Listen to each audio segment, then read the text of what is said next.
historic miners' strike, 1984-1985. Among the thousands of women throughout the British coalfield, Brenda played an outstanding role in fighting against the butchery of the coal industry and established with other women, Women Against Pit Closures, an organisation which became an inspiration not only in this country, but throughout the world. Remains an inspiration today in countries all over the world who struggle for a better world.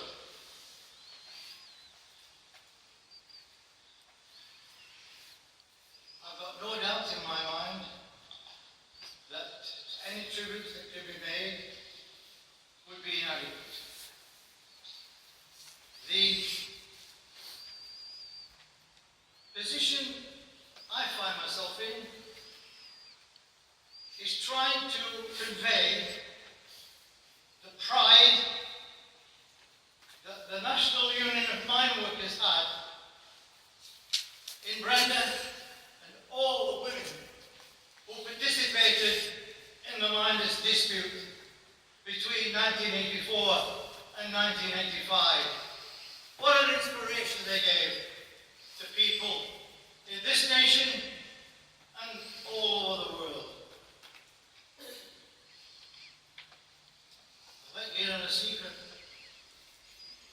When the vote was taken to return to work, I made my position clear, and I've got no doubt that if the vote had been taken by the women against pit closures, the strike would have continued, and I'm convinced we would have achieved total victory at the end of it.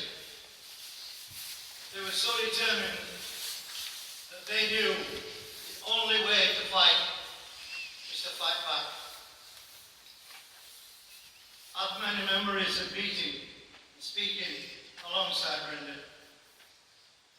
For me, the most outstanding occasion was 8 years later, on Saturday, 15th of May 1993. It was previously Henny Colliery, by that time Trenton, arbitrarily closed by the government and the coal board. By the 15th of May, Brenda, Bridget, Rose, and women had committed a serious offence. They'd broken into the property and occupied one of the main shaft towers and chained themselves to the structure and made clear they weren't coming out.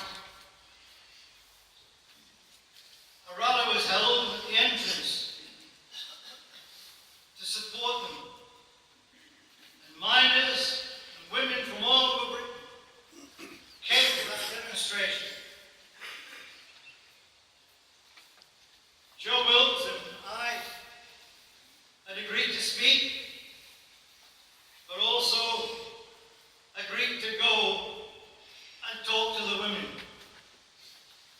It meant, of course, entering the colliery coal yard. The reason we wanted to do that was simple.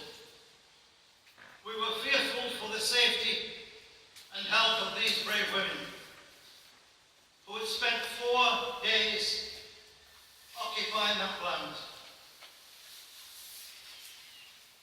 Facing us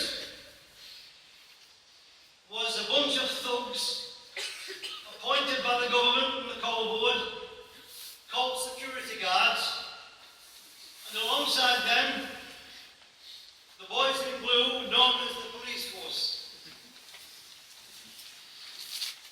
I made it clear that I intended to go with Joe Wills and speak to our women, members, in our view, of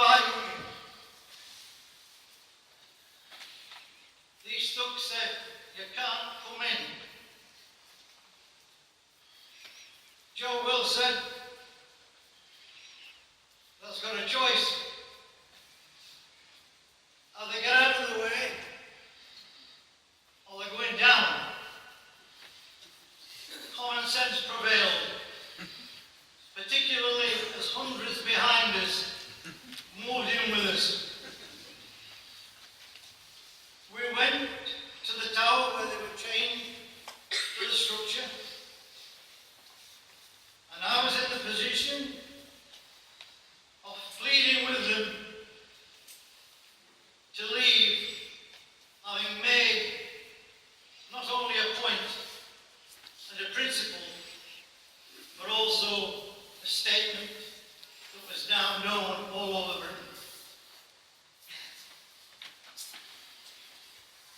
Their spirits were certainly undaunted.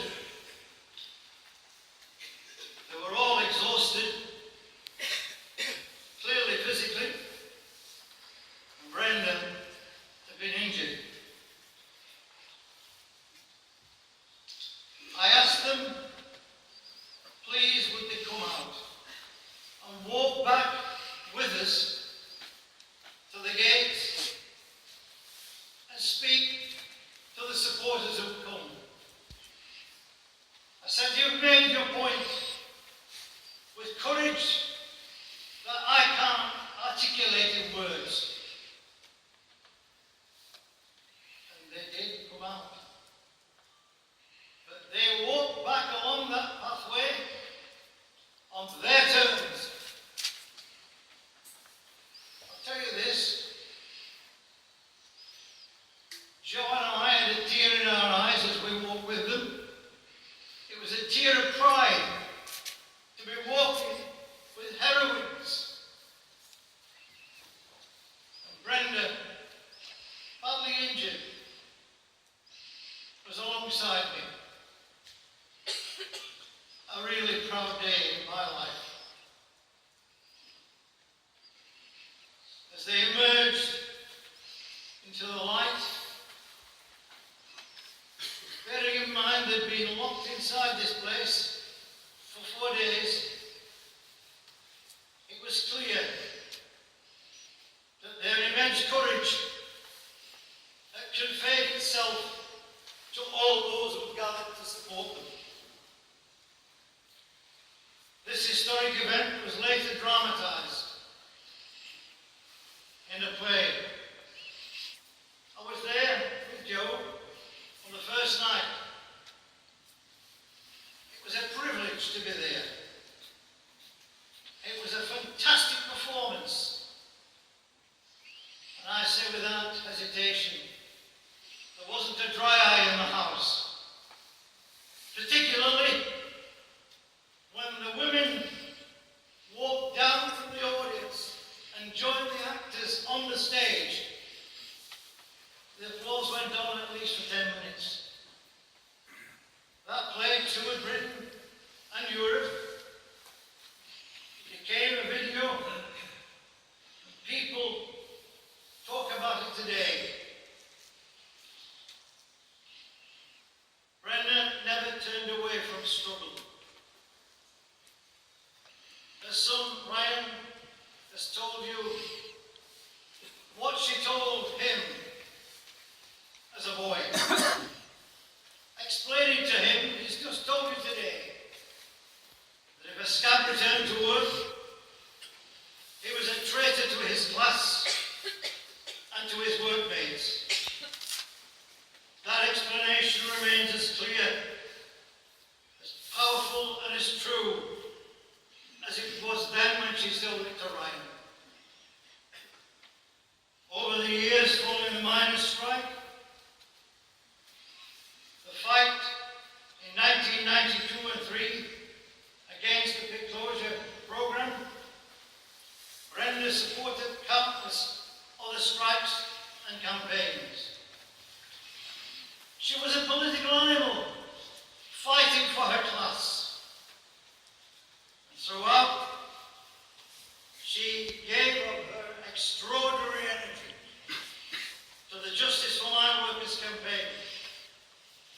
Indeed, to every campaign, particularly the campaign for those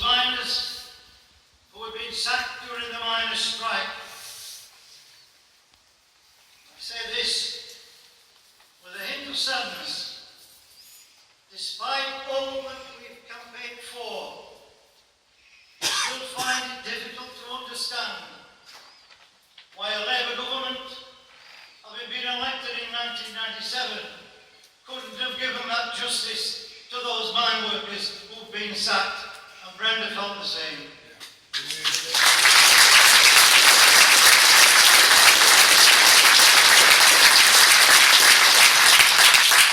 Brenda joined in all sorts of other campaigns, as Ryan has said, and I found myself speaking with her in all sorts of ways. Nuclear power, energy policy, yes, the growing dispute, all of these issues she was involved in, along with the other women that are here today, Bridget, Rose, others, all over Britain. They were, in my view, the finest example of humanity that I've ever come across. When we discussed after the strike, what role could they play? And I know that Joe and Jim was here also, will confirm it. I argue passionately that they should become members of the National Union of Mine Workers. In my view, they had earned that right through their courage, determination, and support alongside all those miners who took part in that historic dispute. A dispute that now is recognised as one that was correct, and if only those scabs that Ryan described so eloquently had not scabbed, and had those areas come out on strike with us, the dispute would have been over in weeks, and we would have been victorious. But more important, the injustice and inequality of today would not be there today. That was what was at stake, and the women against the closures understood it, not only then, but they understand it now. How do I pay my final tribute to Brenda? I can only use words adopted from a song written by Dominic Bayham and sung by Christine Moore about the legendary trade union leader and socialist James Connolly. I think those words are appropriate for Brenda. There is a point in history when workers first fought back, when the might of exploitation at last began to crack. In farm and field and factory, in every mine and mill, a flame was lit, a bacon bright. That flame is burning still. Brenda Procter was there. We have to carry on the fight. We must hold high that flame. In struggles now and yet to come, we'll still revive her name. That blazing light, that beacon bright, that flame is burning still. And brave and undaunted, Brenda will be there. Brenda Procter entered the pantheon of heroines, not only in 1984-5 and 92 and 93, but through her whole life. She was an inspiration not only to women, she was an inspiration to all of us in the working class, in all our struggles. I was proud to know her, proud